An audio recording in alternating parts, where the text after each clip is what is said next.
안녕하세요. 부산에 살고 있는 40대 여자입니다. 한 개의 썩은 사과가 사과 바구니 속에 있는 사과들을 전부 썩게 한다는 이야기를 들어보셨나요? 주로 미국 영화나 드라마에서 비유되는 말인데 우리나라로 치면 귤이 가득 들어있는 박스 아래 깔린 곰팡이 피고 짓무른 귤 하나가 주변에 있는 귤들에게까지 곰팡이를 옮긴다고 볼 수 있겠네요. 싱싱하고 아직 먹을 수 있는 과일의 선한 영향력보다는 이미 곰팡이 피고 물러가는 과일의 악한 영향력이 더 강하고 빠른 속도로 주변 과일들에게 영향을 끼친다는 거죠. 앞서 비유된 말은 주로 조직이나 인간관계에서 많이 비유가 되는 말인데요. 썩은 과일은 다른 과일에게 영향을 끼치기 전에 바로 골라서 박스 속에서 꺼내야 한다고 해요. 근데 만일 저 썩은 과일이 내게 곁에 있는 사람이고 가족이고 만일 사랑하는 사람이라면 여러분은 어떤 선택을 하시겠어요? 아마 처음부터 본인이 사회에서 썩어가는 과일이 될 거라는 걸 알고 사는 사람은 없겠죠. 저도 사회에서 또 내 가족에게 안 좋은 영향을 끼치는 사람이 되고 싶지 않았기에 지금 되돌아봐도 참 열심히 살아온 것 같아요. 혼자가 돼서 두 남매를 등에 업고 평생 멈추지 않고 달려오신 아버지와 또 하늘에서 저희 가족을 보살펴 주시는 어머니를 위해서 더욱 좋은 영향만 끼치는 그런 사람이 되고 싶었거든요. 어머니는 제가 고등학교도 들어가기 전에 이미 간암 투병 중이셨고 고등학교 2학년으로 올라갈 때쯤 세상을 떠나셨어요. 어머니를 떠나보내고 그리움에 사무쳐서 슬픈 것만큼 또 인생에 있어서 동반자이자 일생일 때 가장 큰 친구를 잃은 아버지의 외로운 뒷모습을 보는 게 더 괴로웠죠. 아버지는 집안의 가장이자 이제는 어머니의 역할까지 하셔야 했기에 두 어깨가 더 무거우셨을 거예요. 근데 아버지는 저희에게 정말 힘든 내색 한번 하신 적이 없었어요. 솔직히 제가 장녀이고 맏딸인데 제게 부탁을 하실 수도 있는 거잖아요. 아버지께서는 시장에서 과일 가게를 하셨는데 아침에 과일을 도매업자에게 가져와야 했기 때문에 새벽 일찍 일어나셨어요. 또 가게 마감하시면 이미 저녁 시간이 지나곤 했죠. 그러니까 제게 아침은 너네들끼리 차려 먹어라, 저녁은 집에 있는 반찬으로 알아서 챙겨 먹어라 라고 하실 수 있었을 텐데 정말 무슨 일이 있지 않고서야 매일 아침마다 주먹밥이나 토스트 같은 간단한 아침상을 저희 남매에게 챙겨주셨어요. 아버지도 어머니가 계시던 시절에는 어머니를 믿고 음식에는 전혀 재주가 없으셨던 분이라 처음에는 주먹밥에 소금이 뭉쳐져 있고 토스트가 과자처럼 바짝 구워져서 바삭바삭 했었는데 점점 시간이 지나면서 주먹밥 속이 어느 날은 볶음김치, 어느 날은 불고기, 또 멸치볶음 등으로 이렇게 다양해졌고 또 토스트는 이제 길거리에서 파는 토스트 샌드위치 저리 가라 할 정도로 두껍고 맛이 기가 막혀졌어요. 또 저녁에 먹을 반찬은 꼭 냉장고 앞에 메모지를 붙여서 미리 알려주셨죠. 할머니께서 반찬을 보내셨는데 명란젓은 아빠가 참기름이랑 파 넣고 비벼놨으니까 김 꺼내서 싸먹고 묵은지는 아직 파가 안 익었으니까 옆집에서 얻어온 겉절이부터 먹어라. 절대 라면부터 꺼내 먹지 말고 밥 먹어야 해. 이런 내용의 메모가 몇 년 내내 냉장고 앞에서 사라지지 않았던 기억이 나네요. 아마 아버지께서 이렇게 저희의 끼니에 진심을 다하셨던 건 저희가 어머니의 빈자리를 조금이라도 덜 느끼게 하시려는 노력이었을 거예요. 어머니는 정말 저희가 밥을 한 끼라도 안 먹는 걸 못 보시는 분이었거든요. 아침은 여름이면 아침밥 안 먹고 다니면 일사병 걸린다고 먹이셨고 겨울이면 배가 비어 있으면 더 춥다는 이유로 먹이셨어요. 저녁에는 저녁밥을 먹어야 자는 동안 너희가 더 큰다고 하셨고요. 그런 어머니가 돌아가시고 행여 저희가 조금이라도 집밥에 대한 그리움을 느끼게 된다면 그만큼 어머니에 대한 그리움도 커질 거다라고 생각하신 거죠. 또 아버지는 제게 장녀로서의 부담을 주지 않으려고 하셨어요. 아버지가 늦게 들어오는 날에는 동생이랑 저녁 먹고 설거지거리는 그냥 물에만 담가두라고 하셨어요. 아버지가 집에 오셔서 식사하시고 한꺼번에 하신다고요. 그래도 제가 밥 다 먹고 설거지를 한 날에는 꼭 이런 말을 하셨답니다. 손에 물 묻히지 말어. 그 손으로는 아직 연필 쥐고 공부하고 숟가락 들고 밥만 잘 먹으면 될 때야. 아니지. 나중에도 우리 미영이 대신 설거지 해주는 놈 골라서 결혼해야지. 아버지는 이렇게 제게 조금의 부담도 주지 않으려고 하셨지만 어찌 자식 마음이 마냥 아버지께 기대고만 살 수 있겠어요? 저도 아버지께 힘이 되고 싶었기에 대학에 들어가서 일찍 공무원 준비를 했습니다. 공무원이 제 오랜 꿈은 아니었지만 일찍 안정적인 직장을 구해서 조금이라도 아버지 어깨에 있는 가장으로서 부모로서의 무게를 덜어내고 싶었거든요. 그건 동생도 마찬가지였는지 고등학교 졸업 후 바로 군대 갔다 와서 취업을 하더라고요. 그렇게 저희 세 가족은 먼저 떠난 어머니께서 전혀 걱정하시지 않도록 서로 다독이고 의지하면서 열심히 살았습니다. 저희 가족이라는 바구니에 썩은 과일은 단 한 명도 있지 않았죠. 그렇게 아버지와 동생과 우리 가족이라는 튼튼한 바구니 속에서 지내다가 제가 저만의 바구니를 꾸리기 위해 결혼을 하게 된 건 제가 33살이 됐을 때였어요.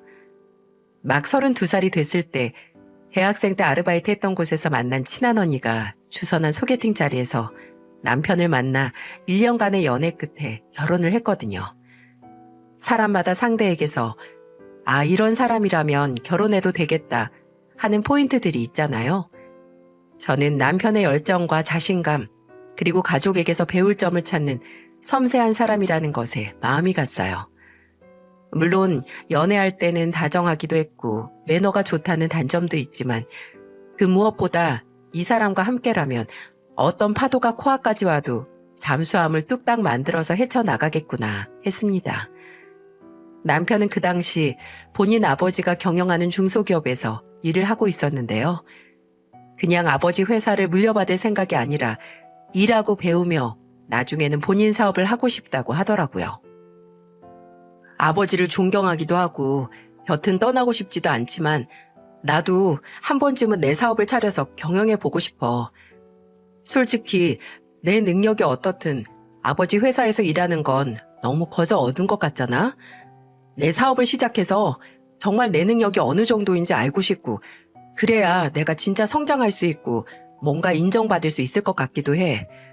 또 홀로 설 수 있는 자신감도 있고. 그 얘기를 들으니 본인의 잠재력에 대한 믿음도 있고 비전도 있는 것 같아서 뭔가 배울 점이 많아 보이더라고요. 솔직히 저는 안정적이고 나름 치열하게 일하고 있지만 따로 이외에 뭔가 할 야망 같은 건 없었거든요. 사람은 정말 본인에게 없는 점에 끌리는 게 맞나 봅니다. 또 남편과의 결혼을 결심하게 된 건 바로 시댁 식구들 때문도 있었어요. 남편에게는 각각 7살 차이, 9살 차이가 나는 남동생과 여동생이 있었는데 남동생도 대학 졸업 후 바로 아버지의 회사에서 일할 정도로 가족이 함께 일하는 회사였어요. 시누이는 그 당시 대학원에 다니면서 대학교에서 연구를 하고 있던 터라 시아버지 회사에 입사할 예정은 없었지만 시아버지가 몇 평도 안 되는 사무실에서 처음 사무실을 차렸을 때는 시어머니도 함께 나와서 장부 정리를 도우셨을 정도로 역사가 깊은 가족 회사였어요. 그래서 그런지 뭔가 유대감이 깊어 보이고 서로 으쌰으쌰가 잘 된다고나 할까요? 결혼 전 처음 시댁에서 저를 초대해 주셨을 때 저녁 식사 내내 시아버지와 시어머니가 회사를 차리고 남편이 함께 일하면서 일어난 에피소드와 앞으로 시동생이 회사에서 보여줘야 할 모습까지 정말 몇십 년에 걸친 기업 창립 스토리를 들었어요. 나 때는 회사에 이젠 한 사람에 2대, 3대도 있는 컴퓨터도 없었지. 죄다 손으로 하나하나 작성해서 쌓아 올린 회사야. 아버지, 요새 나 때는 이런 말로 시작하면 듣는 사람들이 다 딴 생각해요. 꼰대라고. 그래 이놈아, 나 꼰대고 구식이다. 미영아, 혹시 이 시애비 얘기가 지루했냐? 네? 아니요. 아버님, 저는 재밌게 듣고 있었는데요. 이 사람은 어차피 아는 얘기라서 재미없었나 봐요. 아유, 우리 새아기 어쩜 이렇게 말도 예쁘게 잘하나? 아무리 내 아들이지만 우리 지훈이한테는 아깝네. 그간 가족이 함께 일을 하며 생겨난 크고 작은 에피소드. 예를 들어 남편이 처음으로 나간 거래처의 미팅을 너무 긴장을 해서 다른 회사 사무실을 찾아갔던 거나 시아버지가 경쟁업체 대표와 술자리에서 대작을 하다 끝까지 남아서 이긴 이야기 등등을 이야기하며 서로 눈을 반짝거리며 마치 어제 일어난 일처럼 이야기하는 모습이 굉장히 좋아 보이더라고요. 그냥 가족일 뿐만 아니라 끈끈한 비즈니스 파트너로서의 유대감을 갖고 있다는 게 특별하다고 생각을 했어요. 그 자리에서 저는 마땅히 할 얘기가 없어서 그냥 앞서 여러분에게 먼저 말한 것처럼 저희 아버지의 일화나 동생과의 관계 등을 이야기했는데 그 이야기를 듣던 시부모님은 조만간 빨리 저희 아버지를 만나보고 싶다며 세상에 좋은 부모님만큼 또 좋은 사람이 없다고 하셨어요. 그렇게 생각보다 앞당겨진 상견례에서 저희 아버지는 시부모님 앞에서 몇십 년간 시장에서 손님들 상대해가며 과일을 박스로 팔던 매력을 뽐내셨죠. 시아버지는 우리 새아가가 사돈어른을 닮아서 말을 곱고 청산유수로 잘하나 보다고 둘 다 그냥 장사하고 공무원으로 남기 아깝다고 제 칭찬을 하셨어요. 시부모님 두 분 다 저를 참 예뻐하셨지만 특히나 시아버지께서 저를 처음부터 굉장히 마음에 들어 하셨어요. 저와 남편은 양가의 무한한 축복을 받으며 그의 늦가을에 결혼을 했고 시부모님께서는 잘 살라고 신혼집까지 구해주셨습니다. 원래 시아버지 명의로 된 아파트에 들어가 살게 됐죠. 그렇게 저도 유대감이 여러모로 끈끈한 집안의 일원이 돼서 살았는데 인생은 멀리서 보면 희극, 가까이에서 보면 비극이라는 말이 있죠. 남편과 결혼을 하고 오랜 시간이 지나면서 그렇게나 좋아 보이던 시댁 식구들의 바구니에 썩은 과일이 있다는 것과 그 썩은 과일이 누구인지 알게 되는 과정은 그다지 유쾌하지 않았습니다. 결혼하고 초반에는 남편에게 종종 이런 얘기를 듣곤 했어요. 아버지 경영 방식은 구식이다. 또 좀 아련한 표정으로 아버지가 회사에 나오실 날도 얼마 안 남았다. 이런 말이요. 시아버지께서도 나이가 있으시고 그 당시에도 매일 누구보다 빨리 출근하셔서 하루를 시작하시는 분이지만 남편과는 일하는 방식이 다를 수 있겠지 싶었어요. 또 시아버지뿐만 아니라 그때 생산팀 팀장으로 있었던 시동생도 지웅이는 아버지를 닮아서 사람이 좀 꽉 막힌 구석이 있어. 어린 놈이 벌써부터 그러면 일하기 힘든데 말이야. 라는 식의 말도 종종 했었어요. 그때는 아직 시아버지 회사 일에 대해 잘 알지 못했기에 그냥 남편이 그렇게 느낄 만한 일이 있었나 보다 하고 넘어갔죠. 시아버지는 그래도 옛날 분이니까 남편과 일하는 방식이 자주 부딪히는 건 이해가 갔는데 시동생은 좀 의아하더라고요. 시동생은 제가 결혼을 하고 초반에는 자주 만나지도 못해서 잘 알지 못했는데 제가 결혼하고 2년 뒤에 첫째를 낳았을 때부터 친해지기 시작했어요. 시동생은 정말 알아주는 조카 바보였거든요. 그때 아직 30대 초반이었던 시동생은 일도 시작한 지 얼마 안 되고 결혼 생각도 없어서 그런지 아직 빨리 결혼해서 자식을 갖고 싶다는 것보다 눈앞에 있는 조카가 우선이었나 봐요. 종종 택배로 저희의 장난감이나 옷, 신발 같은 걸 사서 보냈고 예전에 본인이 잘 읽던 전집이 있다고 우진이가 한글 떼면 꼭 말씀하세요, 형수님. 제가 그 책들 어렸을 때 정말 눈이 빠져라 읽을 정도로 재밌었거든요. 라고 조카에게 물려주겠다고 하더라고요. 첫째가 태어난 후에 시동생과 저희 가족과 함께 식사하는 날도 많아지고 또 시동생이 제 남동생과 동갑이어서 괜히 시동생 보면 서울에 가서 혼자 사는 동생 생각도 좀 나기도 했어요. 시동생의 성격을 알아가면서 남편에게서 들었던 꽉 막히고 일머리 없는 이미지에 조금 의문이 생기기도 했지만 사람이 일상생활에서 보이는 모습과 직장에서 보이는 모습에 차이는 있잖아요. 그래서 그럴 수도 있겠지 싶었죠. 하지만 이런 생각에 금을 가게 만드는 일이 터졌는데요. 결혼하고 처음으로 시아버지와 남편이 회사 문제로 인해 크게 싸우게 된 걸 보고 나서였어요. 남편이 회사에서 직급이 이사로 승진을 하게 되면서 모든 일이 발생했는데요. 승진이 있고 얼마 안 있어서 시아버지의 생신이 있었는데 제가 그날 따로 외식을 할까 아니면 시댁에 가서 식사를 할까 물었는데 남편이 정색을 하고 그러더군요. 가려면 당신 혼자가 난 안 가 하고요. 딱 봐도 시아버지와 무슨 일이 나긴 한 건데 그전에는 사적으로도 일적으로도 의견 차이가 있어도 저러지 않던 사람이 정색까지 하면서 말하니까 사소한 문제가 아닌 것 같더라고요.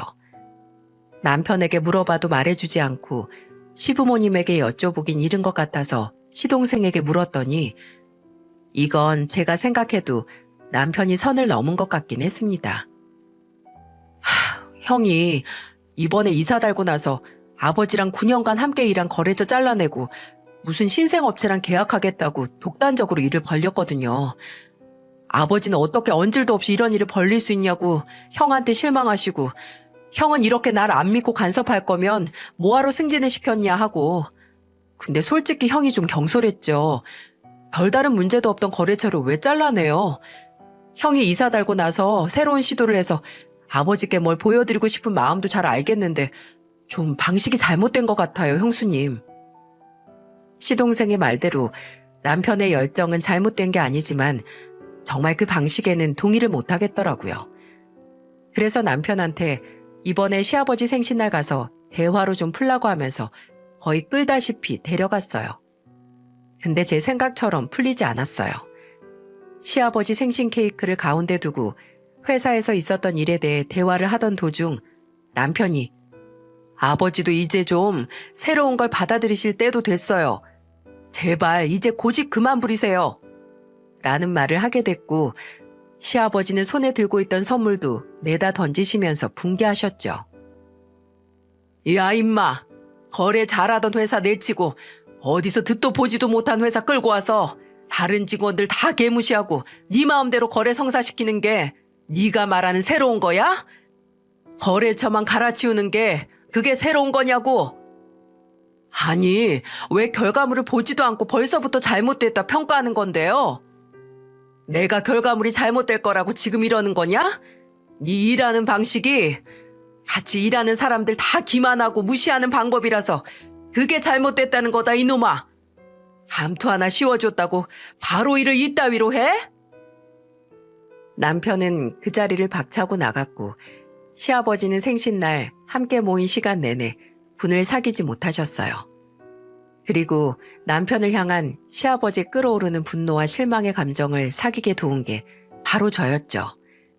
그때까지만 하더라도 남편의 잘못은 제게 정말 잘해보려고 하다 저지른 경솔한 실수였거든요.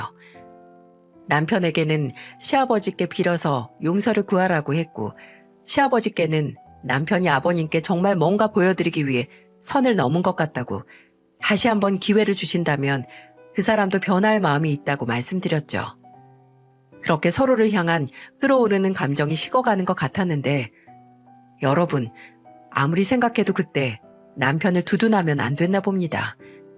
남편과 결혼을 하고 6년 동안 솔직히 말해서 남편과 함께 일하는 사람들이 선물을 보내온 적이 없었어요. 그래봤자 남편의 생일에 아래 직원들이 넥타이 같은 걸 선물하는 정도? 아니, 직원들이 꼭 선물을 해야 한다는 게 아니라 시동생이 같이 일하는 직원들에게 받는 것과 너무 비교가 되니 문제였어요. 그 당시 시댁에서 나와 혼자 독립을 한 시동생은 혼자 먹기 많다면서 저희 집으로 온갖 먹을거리를 해산물부터 디저트까지 가리지 않고 보냈었어요. 근데 그게 직접 산 게 아니고 다 같이 일하는 직원들이 보낸 거였습니다. 형수님, 같이 일하는 직원 하나가 부모님께서 어시장에서 일하신다고 생선이랑 문어 같은 걸 보냈거든요. 근데 제가 혼자 살면서 이 많은 걸 어떻게 다 먹겠어요? 소분해서 댁으로 보냈으니까 우진이랑 혜진이랑 맛있게 드세요. 혜진이 고기보다 생선 더 좋아하잖아요. 같이 일하는 직원들이 외근 나갔다가 유명한 집이라고 이거 이름이 뭐지? 뭐 휘낭시에? 아무튼 저는 단 건 하나 이상 먹기 힘들더라고요. 애들 생각나서 다 가져왔어요. 형수님, 냉장고 바꾸시게요? 저희 팀 서대리 동생이 가전제품 코너에서 일하는데 이번에 저 세탁기 바꾸는 거 거의 직원가로 살 수 있게 할인해줬거든요. 제가 전화 한번 할까요? 이 말을 들으시면서 무슨 생각이 드시나요? 와, 회사 직원들이 시동생한테 엄청 잘하는구나. 진짜 직원들에게 신임을 얻었나 싶지 않으신가요? 애초에 사장 아들이라서 잘 보이고 싶어서라기엔 그럼 이사로 직급이 더 높은 남편에게 더 알랑방구를 끼워야 하지 않냐고요. 이런 일이 쌓이고 쌓이면서 슬슬 남편은 늘 시동생의 업무 방식에 불만을 가져왔지만 회사 내에서 직원들의 평가는 오히려 반대일 수 있겠구나 싶었습니다. 심지어 종종 시아버지가 남편과 직원 관리 문제로 말다툼을 하는 걸 시간이 지날수록 자주 보게 되니 생각이 점점 한쪽으로 쏠릴 수밖에 없었죠. 한 번은 시아버지께서 정말 진지하게 남편을 불러서 이야기하셨어요. 너 직원들 소중한 줄 모르고 네 입맛에 안 맞으면 그만두라고 하는 거 좀 어떻게 할 수 없냐? 수 틀릴 때마다 사람 밥줄 가지고 협박하는지 계속할 거면 차라리 나가. 어차피 너 몇 년만 일하고 네 사업한다고 했었잖아. 이 김에 나가서 정말 네 입맛에 맞는 직원들하고 쿵짝 맞춰가면서 일해봐라. 어? 저 나가면 뭐 아버지 회사가 이전보다 더 잘 돌아갈 것 같으세요? 제가 아버지 회사에 바친 시간이 얼만데 이제 와서 나가라 마라 하세요. 저도 엄연히 회사에 공로한 사람이에요. 그래, 공로해서 고마우니까 박수 칠 때 나가는 게 어떻겠냐? 그 소리다 이놈아. 언젠가부터 이런 다툼이 잦아지니 시어머니께서도 회사가 걱정이 되셨는지 제게 고민 상담을 많이 하셨어요. 네가 지훈이랑 잘 말해서 정말 이대로 경영 방식에 대한 고집을 꺾지 않을 거면 안 붙잡을 테니 나가서 새 회사를 차리든 아니면 아버지 계실 때까지는 아버지의 경영 방식에 맞춰야 할 거라고 설득 좀 해달라고 말이죠. 시어머니께서 보시기에도 남편에게 문제가 있던 겁니다. 아, 그리고 이 이야기를 들으면서 시동생이 제게 필요 이상으로 싹싹하고 잘한다고 생각하시는 분들이 있을 것 같은데 사실 제가 시동생의 생명의 은인이었거든요. 둘째가 돌이었을 때 돌잔치는 건너뛰고 그냥 가족들끼리 중식집에서 조촐하게 식사를 했었습니다. 근데 음식을 잘 먹던 시동생의 얼굴이 갑자기 노랗게 뜨는 거예요. 속이 안 좋은지 안색이 순식간에 안 좋아지고 몸까지 가려운지 팔뚝을 긁기 시작했어요. 심지어 나중에는 숨을 몇 번 헐떡이더니 앉아있던 의자에서 떨어져 의식을 잃기까지 해서 함께 있던 가족들은 패닉이었죠. 시아버지는 구급차를 부르고 저와 남편은 쓰러진 시동생에게 다가갔는데 이럴 수가 숨을 안 쉬는 거예요. 근데 사람이 진짜 공황이 올 만한 상황에서 오히려 차분해지면서 당장 조치를 취해야 하는 방법이 불현듯 떠오르는 순간이 오더라고요. 워크숍에 갔을 때도 교육 목적으로 CPR을 배웠던 저는 일단 호흡이 없으니 기도를 확보하고 바로 심장 마사지를 시작했어요. CPR은 정말 막말로 갈비뼈가 부러질 정도로 강하게 해야 했기에 그 겨울에 땀까지 뻘뻘 흘려가면서 속으로 숫자를 세면서 구급대원이 올 때까지 했죠. 다행히 구급대원이 도착할 때쯤 시동생의 의식이 돌아왔고 구급대원에게 의식과 호흡이 없어서 CPR을 했고 방금 의식이 돌아왔다고 하니 제게 혹시 간호사나 의사시냐고 하더라고요. 그냥 공무원이라고 했죠. 나중에 병원에 갔을 때 시동생은 음식으로 인한 알러지 반응, 아나필락시스 증상이었다고 하더군요. 시동생은 그 원인을 찾기 위해 병원에서 오랫동안 검사를 했고 어느 정도 몸 상태가 회복됐을 때 처음 연락을 한 게 바로 저였어요. 원래도 제게 원래 형이나 동생보다 누나가 있었으면 했다 라며 잘 따르던 시동생은 저를 생명의 은인으로 모시겠다며 천년의 약속 같은 말을 했습니다. 시동생뿐만이 아니라 그냥 시댁에서 저는 아들의 목숨을 살린 영웅이 됐고 시부모님은 그 어떤 자리를 나가든 며느리의 영웅담을 말씀하시고 다니셨어요. 하지만 시동생의 목숨을 한 번 살린 저도 그 어떤 도움도 되지 못한 일이 있었어요. 결혼하고 7년 정도 지났을 때 시아버지께서 주말에 시댁에서 아침 운동 갈 준비를 하시다가 급성 뇌출혈로 쓰러져서 병원으로 실려가신 겁니다. 매주 운동은 빼놓지 않고 하시던 분이었지만 그만큼 술, 담배도 끊임없이 하셨거든요. 특히 고혈압이신 분이 술 문제 때문에 시어머니 속을 엄청 썩이셨는데 아무리 타협을 해도 매일 식사하시면서 반주는 곁들여야 밥이 넘어가는 그런 분이었어요. 근데 이렇게 갑자기 뇌출혈로 쓰러지니 문제를 알고 있었음에도 조금 더 적극적으로 말리지 못했던 가족들은 걱정과 죄책감에 바짝 말라갔죠. 다행히 응급수술은 문제없이 끝났지만 꽤 오랜 시간 회사는 나가지 못할 정도로 병원에 입원을 하셔야 했기에 회사에서 시아버지 자리는 공석이 되고 말았습니다. 그리고 그때 그 공석을 메우겠다고 나선 게 남편이었고 그게 바로 아나무인 한 폭군의 탄생이었을 겁니다. 남편은 시어머니를 따로 만나서 호언장담을 했다고 해요. 회사는 내가 책임질 테니 아버지께서 회복을 하는 동안 어머니께서는 아버지한테만 집중하시라고요. 지웅이도 있으니 아들 둘이서 열심히 아버지 공석을 메꾸겠다고. 제게도 내가 일찍 그만뒀으면 어떨 뻔했어? 내가 남아있어서 다행이지. 이럴 줄 알고 회사에 남은 거야. 회사가 위기에 빠졌을 때 구하려고. 라고 말하더군요. 그때 남편이 다행이다 라고 말한 건 정말 본인이 회사에 남아 시아버지의 빈자리를 대신할 수 있다는 걸 말하는 걸까요?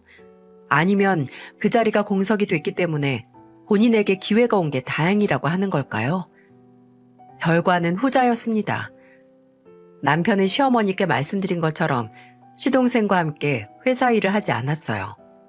시아버지께서 쓰러지신 후 넉 달도 가지 않아서 시동생은 그전보다 더 저희 집에 찾아왔거든요. 형이 전화도 안 받고 회사에 붙어있지도 않아서 만날 수가 없다고 하면서 말이죠. 어느 날은 시동생이 집에 오더니 남편에게 다발로 된 서류 뭉치를 던지더니 소리를 질렀습니다. 이게 뭔 줄 알아? 형이 2달 동안 자른 직원들 퇴직서야, 퇴직서. 대체 왜 이러는 거야? 목적이 뭐냐고. 왜 인사고갈 전혀 문제도 없고 잘 일하던 직원들을 자르고 강등시키고 팀을 마구잡이로 옮기게 하는 건데? 야, 너 진짜 머리가 안 돌아가냐? 내가 왜 이러는지 모르겠어? 사장 자리 공석이라고 해이해진 직원들한테 경각심도 주고 내 옆에서 잘 보잘 유능한 직원들 새로 뽑는다는데 뭐가 문제야?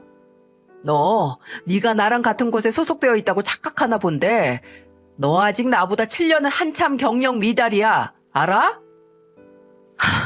나보다 7년이나 경력이 차 있어서 여직원들한테 성희롱 발언해서 당장 모가지 소리 나오고 있는 서 차장을 부장으로 승진시켜? 제정신이야? 누가 형 목적 모를 줄 알아? 아버지 안 계신 틈에 무능한데 형 발바닥 핥으면서 가만히설만 하는 인간들로 회사 채우려는 거 누가 모를 줄 알아? 그 인간들이야 형이 뭐라고 하던 다 멋지고 훌륭한 아이디어라고 치켜세우니까 아버지랑 어머니가 피땀 흘려 일군 회사를 형 유토피아로 만들려고. 그거 아니야?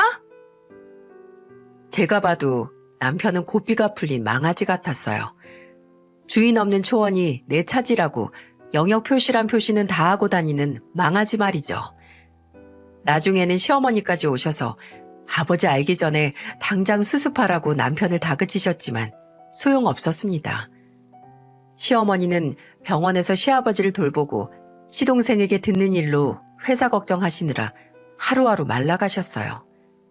그래서 제가 연차 월차 쓰고 또 주말에는 시어머니께 그냥 시댁에서 애들만 봐달라고 한 뒤에 시아버지의 간병을 하게 됐죠. 근데 시아버지 간병을 하면서 시아버지께서도 이미 회사에서 일어나는 일을 알고 계신 것 같다는 느낌을 받았어요. 종종 심각하게 전화를 받으시기도 하고 제게 남편의 요즘 상태에 대해 묻기도 하셨고요. 남편은 시아버지 수술이 있던 날 이후로 단 한 번도 시아버지를 뵈러 안 오기도 했거든요. 본인은 바쁘다고 다 아버지 위한 거라고 하는데 도저히 주변에서 일어나는 일을 생각하면 믿을 수가 없었습니다. 그러다 이 인간이 정말 갈 때까지 갔다는 생각을 하게 된 일이 있었는데요. 그날도 거실에서 고래고래 소리 지르면서 누군가와 싸우고 있는데 잠깐만 들어도 시동생과 하는 통화였어요. 야, 꼬우면 네가 나가. 내가 필요해서 뽑았다, 내가. 그냥 너는 너 따라가겠다는 반푼이들 데리고 나가서 회사 차린다고 해도 아무 소리 안 할 테니까 저리 싫으면 중이 나가라고. 그렇게 전화를 끊고 한동안 씩씩거리더니 뒤에 있던 저를 흘끔 보더니만 진짜 이렇게 사연을 보내면서도 저 스스로 글로도 쓰기 어려운 말을 내뱉었어요. 이 자식 진짜 내보내야겠어. 형 보기를 아주 웽웽거리는 모기만도 못하게 우습게 보고 말이야. 아, 당신이 그날 얘 CPR만 안 해줬어도 이런 귀찮은 일이 안 생겼잖아. 이게 지금 무슨 말인지 이해가 가시나요? 저는 지금도 소름이 확 끼쳐요. 귀찮은 듯이 얼굴을 찡그리면서 네가 내 동생을 그날 살려서 내가 지금 이렇게 힘들다는 말을 하는 인간이 사람인가요?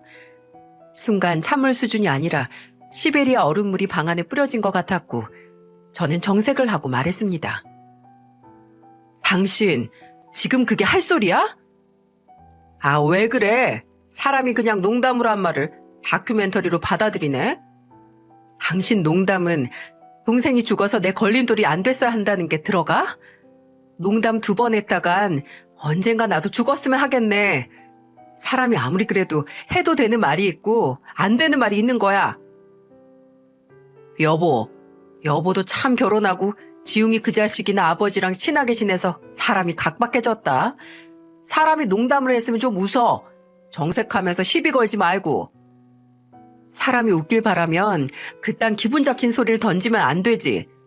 당신이 던진 저급하고 농담 같지도 않는 말에 웃길 바라면 가족이 아니라 돈 주고 고용한 방청객 앞에서나 해. 어차피 방청객들도 당신 농담 듣고 받은 돈 당신한테 당장 던지고 자리 뜰 테지만 이때부터였던 것 같아요. 정말 제 속에 일말로 남아있던 남편에 대한 신뢰가 와르르 무너지기 시작한 게 말이죠. 그리고 그게 완전히 허물어져 티도 안 남게 되기까지 얼마 걸리지 않았어요. 남편에게는 적이 너무 많았거든요. 어김없이 주말에 접대 골프인지 뭔지 간다고 나갔던 남편을 뒤로 한 채 저도 아버지께 애들을 맡기고 시아버지께 가보려던 참이었어요. 시아버지께서는 그때 몸 상태가 많이 호전돼서 병원에는 재활치료를 받으러 가시고 집에서 요양 중이셨거든요. 근데 그때 초인종 소리가 들리면서 예상치 못한 손님이 찾아왔더라고요. 시동생이었어요. 저는 언제나와 같이 또 남편이 전화도 안 받고 시동생을 피해 다니니 집에서 한판 하려나 보다 싶어서 한숨을 쉬면서 말했어요. 그 사람 집에 없어요. 골프 친다고 아침에 나갔어요. 알아요. 그거 알고 집에 형 없을 때 온 거예요. 네? 그게 무슨... 형이 오늘 가는 거 접대 골프라고 했죠? 나이 한참 어린 여자한테 제발 더 만나달라고 돈 자랑하는 것도 접대라고 하면 접대라고 볼 수 있겠네요. 순간 이게 무슨 소린가 했습니다. 제가 아무 말도 안 하고 있으니 시동생은 제게 앉아서 말하자고 했고 저희는 식탁에 마주보고 앉게 됐어요. 시동생은 제 앞에 노트북 한 대를 펴놓고 이런 말을 하더라고요. 형수님이 어떻게 받아들이실지 모르겠지만 저만, 아니 어차피 회사 내에서 아는 사람은 다 알고 있고 그중에 형수님이 없다는 게 아무리 생각해도 불공평한 것 같아서 가져왔어요. 지금 보여드리는 사진이나 영상에 대해 제가 미리 사과드릴게요. 그딴 놈을 형으로 30여 년을 살아왔던 거요. 그렇게 말한 시동생이 제게 보여준 건 뭐라 설명해야 할까요? 남편이 오피스 와이프와 사내에서 지들끼리 더러운 소꿉놀이 하는 걸 봤다고 해야 할까요? 사진은 회사 내부로 보이는 곳에서 남편이 20대 중반으로 보이는 정말 한참은 어려 보이는 여자와 손을 잡고 있고 비상구 계단에서 껴안고 있고 영상은 주차장으로 보이는 곳에서 같은 차에서 내리는 영상과 탕비실이라고 적힌 방으로 들어가 문을 닫고 더 이상 말 안 해도 아시겠죠? 제가 그 더러운 증거들을 보고 한참 말이 없자 시동생이 입을 열었어요. 이 여자 형이 한 달 정도 전에 뽑은 형 비서예요. 몇 년 동안 비서도 없이 살던 사람이 무슨 비서냐고 하니까 신경 끄라고 그만큼 일이 많다고 하던데 진짜 일은 이런 일이었던 거죠. 이 여자 뽑히고 몇 주 정도 뒤에 회사에 점점 소문이 돌기 시작했는데 뭐 둘이 손잡고 있는 걸 봤다. 점심때마다 같이 나가더라. 어떤 직원은 같이 퇴근하는 것도 봤다고 하더라고요. 회사 근처 식당에서 둘이서 술 먹는 거 봤다는 사람도 있었고 처음에는 소문인가 했는데 나중에 어떤 직원이 익명으로 저한테 찍은 사진 몇 개를 보내주더라고요. 보니까 애초에 회사에서 만나서 이 짓 한 게 아니라 밖에서 만나서 회사까지 끌어들인 것 같아요. 하루 이틀 된 관계도 아니고 형수님도 아셔야 할 것 같아서요. 당연히 눈앞에 있는 증거와 시동생의 말로 눈앞이 시뻘겋게 보일 만큼 화가 나고 당장 그 인간에게 달려가 그 인간이 들고 있는 골프채로 매타작을 하고 싶은 심정이었지만 순간적으로 그런 생각도 들었어요. 과연 시동생이 만약 남편과 사이가 좋았다면 나한테 이런 증거를 보여줄까 하고요. 눈에 가시 같고 회사를 월급 받고 불륜까지 하면서 말아먹는 형을 회사에서 몰아내기 위한 수단으로 날 이용하는 게 아닌가 하고 말이죠. 그리고 시동생도 그런 제 생각을 아무 말도 안 하고 있는 제 표정에서 읽었는지 이런 말을 덧붙였어요. 이걸 어떻게 하든 그건 형수님 선택이에요. 당장 이걸로 이혼을 하든 아니면 형이랑 먼저 대화를 하시든 아니면 다른 선택을 하든 형수님의 의견이 먼저고요. 솔직히 이거 아니어도 그 인간 충분히 회사에서 내쫓을 수 있어요. 그 인간 평판이 요새 회사에서 어느 정도인지 알면 형수님도 놀라실걸요? 저는 이걸 형을 내쫓는 용도로 안 쓸 거고 오로지 형수님이 앞으로 형수님 자신을 위해서 또 애들을 위해서 선택을 할 용도로 쓰셨으면 좋겠어요. 제게는 정말 가족이고 생명의 은인인 형수님이 그리고 사랑하는 제 조카들이 더 이상 그 쓰레기 같은 인간 옆에서 고통받지 않길 바라니까요. 그 말에서 진심이 느껴졌다면 제가 너무 순진했던 걸까요? 하지만 시동생이 정말 제게 이 증거들을 어떤 의미로 줬든 어차피 결과는 하나밖에 없었습니다. 저는 남편이라는 썩은 사과가 나와 내 자식들까지 썩게 만들기 전에 남편을 이 바구니 안에서 내보내야 했어요. 일단 시동생에게 고맙다고 했습니다. 이 뒤는 내가 알아서 하겠다고 했고요. 시동생이 증거들을 모두 제게 넘기고 돌아간 후 일단 저는 애들을 친정에 맡긴 뒤에 시부모님에게 갔습니다. 그리고 저녁 시간이 됐을 때 집으로 돌아와 남편에게 전화를 했죠. 둘째가 아프니까 빨리 오라고요. 그랬더니 애가 아프면 병원에 가래요. 그래서 애가 병원 가기 무섭다고 아빠랑 간다고 했으니까 당장 들어오라고 했습니다. 근데 언제 집에 기어 들어온 줄 아시나요? 3시간이요, 3시간. 남편이 간 골프장 왕복 2시간도 안 걸리는 곳이거든요. 술까지 마셨는지 살짝 불그스름한 얼굴로 들어오더니 병원 가게 애 옷 입히라고 하더군요. 저는 식탁 의자에 팔짱 끼고 다리 꼬고 앉아서 말했습니다. 혜진이 집에 없어. 오늘 우진이랑 우리 아빠 집에서 재우기로 했어. 아, 어쩌면 평생. 뭐? 야, 너 나한테 거짓말한 거야? 집으로 빨리 오게 하려고? 야, 내가 네 전화 받고 얼마나 뭐, 네 자식보다 네 나이 반절산에 떼고 오기 아쉬웠니? 뭔 소리야? 너 괜히 딴 말로 돌리지 마. 자식 이용해서 거짓말 치니까 괜히 딴소리 하냐? 네가 그러고도 애들 엄마야? 그러는 너는 애 아빠가 가족들 배신하고 어린 여자 회사에 들여서 소꿉놀이 하는 게 정상이냐? 머저리 마냥 눈만 끔벅거리는 인간 앞에 식탁 위에 있던 노트북을 두들겨 화면을 띄웠어요. 제가 처음 그 화면을 마주했을 때만큼 놀라는 것 같더군요.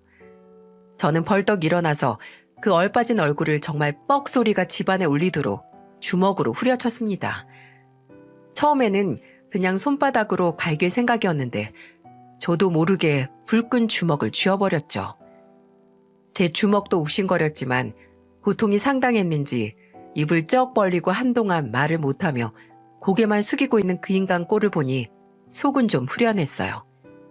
저는 그 인간이 정신 차릴 틈도 주지 않고 말했습니다.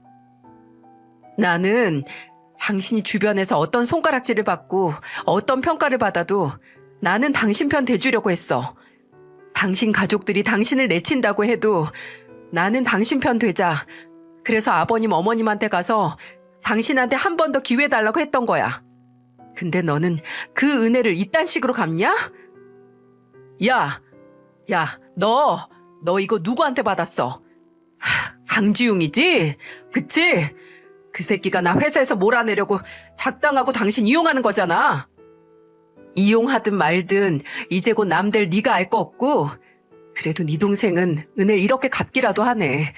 근데 넌 뭐니? 어차피 너도 곧 네 혈육들한테 버려질 텐데 내가 먼저 버려줄게. 뭐? 너 그거 무슨 소리야? 내가 이 사진이랑 영상 받고 뭐부터 했을 것 같아? 당신이 월급 받아가면서 더러운 짓 하던 그 회사 원래 주인 아버님이랑 어머님 보고 왔어. 그 두 분이 이거 보고 나한테 뭐라고 하셨을까? 맞아요. 저는 그날 시아버지가 계신 병원에 가서 남편이 저지른 모든 짓을 말했습니다. 어머님, 아버님께서 가장 힘드실 때 이런 말씀드려서 정말 죄송해요. 근데 저 정말 이 인간이랑은 못 살겠어요. 회사에서 다른 여자 만진 손으로 우리 애들 만진다고 생각하니까 벌써부터 속이 뒤집어지고 정말 나중에는 후회할 것 같은 짓까지 저지를 것 같아요. 어머님, 아버님, 죄송합니다. 장남은 정말 거지 같지만 저희 시부모님은 정말 좋은 분들이거든요. 혹시 남편은 어디서 주워서 키우신 게 아닐까 싶을 정도로 남편과는 아예 다른 종류의 인간상 같았습니다. 그런 분들에게 가장 힘들 시기에 이런 소식을 전한다는 것 자체로도 괜히 죄송하고 죄인이 된 것 같았죠. 근데 시어머니는 저와 함께 우셨고 시아버지는 정말 오랫동안 말을 잊지 못하셨어요. 시어머니는 제 손을 붙잡고 말씀하셨습니다. 미우나 고우나 내 자식인데 그놈이 너한테 이런 짓까지 저지른 걸 알고도 너를 어떻게 잡겠니? 미영아, 우리한테 미안할 거 없다. 오히려 우리가 너한테 미안하다. 정말 미안하다. 자식이라도 당장 끌어와서 네 눈앞에서 때려 죽이지도 못해서 미안하다. 시부모님은 제 이혼을 말리지도 이해 못하시지도 않았어요. 오히려 제 고통과 슬픔에 공감하셨고 사과를 해주셨죠. 귀한 집 딸을 못난 아들 만나게 한 걸 사과하셨습니다. 근데 이걸 모르는 남편은 네가 아무리 우리 부모님에게 예쁜 며느리라도 아들만 하겠냐며 오히려 떵떵거리더군요. 두고 보자며 지금 나랑 이혼하면 네 손해고 나는 오히려 좋다고 어찌나 뻗대던지. 저는 그 순간을 즐기라고 하고 미리 싸둔 짐을 들고 그 썩어가는 바구니 속에서 탈출을 했습니다. 저는 친정에서 지내며 바로 그 인간의 더러운 외도를 증거로 이혼 소송을 시작했어요. 친정에서 지낸 게 오히려 제게 다행이었던 점이 있었는데요. 아버지께서 당장 가서 그놈의 뼈를 새로 조립하겠다고 하시는 걸 말리느라 친정에 있으면서도 우울해할 틈도 없었어요. 근데 친정에서 애들과 지낸다는 이야기를 들은 시아버지께서는 제게 친정 근처에 아파트를 구해주셨습니다. 제 명의로 해주신다고 하시며 이혼 후에도 손주들이랑 그곳에서 지내라고 하셨어요. 집을 구할 위자료를 받아도 남편에게 받는 게 맞으니까 거절했지만 그 후에는 시어머니께서 제게 우리 죄책감 덜어준다고 생각하고 받아주렴. 네가 지훈이 그놈 때문에 집 나가서 애들이랑 생활하는 거 뻔히 알고 우리가 어떻게 정상으로 살아? 라고 하셨습니다. 저는 그 집을 시부모님이 제 애들에게 주시는 거라 생각하고 감사히 받았네요. 이혼 소송 중에도 시어머니는 종종 저희 집에 찾아오셔서 손주들을 보고 가셨어요. 근데 어디 창피해서 말은 못하는데 어디다가 털어놓고 싶은 참담한 심경을 제게 털어놓기도 했습니다. 지훈이 그 자식이 너 집 나가고 그 집에 누굴 들였는지 아니? 회사에서 끼고 놀던 그 젊은 애를 들여서 살더라. 내 자식이지만 옛날 같았으면 멍석말이를 해서 몽둥이질을 했어야 돼. 그래도 걱정 마라, 미영아. 네 시아버지? 아유, 내가 이 말이 입에 안 붙는다. 애들 친할아버지가 걔 집에 들여서 산다는 거 듣고 그 집에서 지훈이까지 쫓아낸다고 했어. 그 둘 다 회사에서 쫓겨났다는 말은 들었지? 네, 맞아요. 남편, 아니 그 인간과 그 인간이 만나던 한참 어린 그 여자는 제가 이혼소송 변호사를 구하기도 전에 회사에서 내쫓겼습니다. 시아버지는 회사 경영과 집안일 둘 다 신나게 말아먹고 있는 남편을 두고 보지 않으셨어요.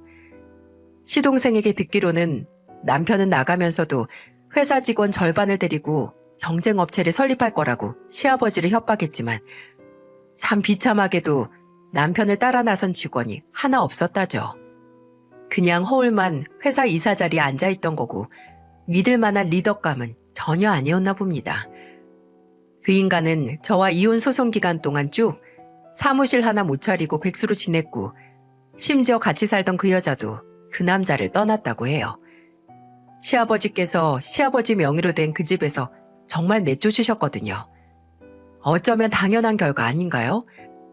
직업도 집도 없고 심지어 인성도 개차반 나서 가족들에게 버림받기까지 한 지 나이보다 2배 가까이 많은 남자 곁에 남을 머저리가 있을까요?